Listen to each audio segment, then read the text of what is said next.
വയനാട് ദുരന്തത്തിൽ ഫണ്ട് കണ്ടെത്തുന്നതുമായി ബന്ധപ്പെട്ട് ഗുരുതര പാളിച്ച സർക്കാരിന്റെ ഭാഗത്തുനിന്നുണ്ടായിട്ടുണ്ടെന്നും അത് സർക്കാർ തിരുത്തണമെന്നും ടി സിദ്ദിഖ് എം.എൽ.എ. അതിനുള്ള എല്ലാ സമ്മർദ്ദവും കോൺഗ്രസ് നടത്തും. പ്രത്യേകമായ ഫണ്ട് നൽകാനുള്ള ഉത്തരവാദിത്വം പ്രധാനമന്ത്രിക്കുണ്ട്.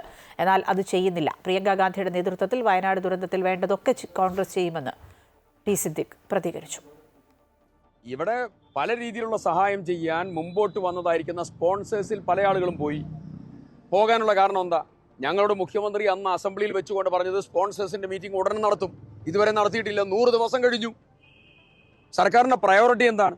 ഈ സ്പോൺസേഴ്സിന്റെ മീറ്റിംഗ് വിളിച്ച് അടിയന്തരമായി അതിന്റെ നടപടികൾ സ്വീകരിച്ചിരുന്നുവെങ്കിൽ അവർ പുറകോട്ട് പോകില്ല. അപ്പോൾ ഗുരുതരമായ പാളിച്ച നിരവധി ഉണ്ടായിട്ടുണ്ട്. ഈ പാളിച്ചകൾ സർക്കാർ തിരുത്താൻ ആവശ്യമായിട്ടുള്ള എല്ലാ സമ്മർദ്ദവും നടപടികളും UDFന്റെ ഭാഗത്തുനിന്ന് ശക്തമായി മുന്നോട്ട് പോകും. പ്രിയങ്ക ഗാന്ധി ഞങ്ങളുടെ ഒരു ആശ്വാസ നേതൃത്വം. അവർ ദുരന്തം കഴിഞ്ഞ് അവിടെ വന്നു രാഹുൽ ഗാന്ധിയോടൊപ്പം. നോമിനേഷൻ കൊടുക്കുന്ന ആ ദിവസം അവർ പറഞ്ഞത് എനിക്ക് ആ ഭൂമി, ദുരന്ത ഭൂമി, അവിടെ പുത്തുമലയിൽ പൊതുശ്മശാനത്തിൽ പോകണം. അവർ പോയി ഞങ്ങളോട് ഓരോ വിവരവും ചോദിച്ചുകൊണ്ടിരിക്കുകയാണ്. ഇന്നും അവർ സംസാരിച്ചിട്ടുണ്ട്.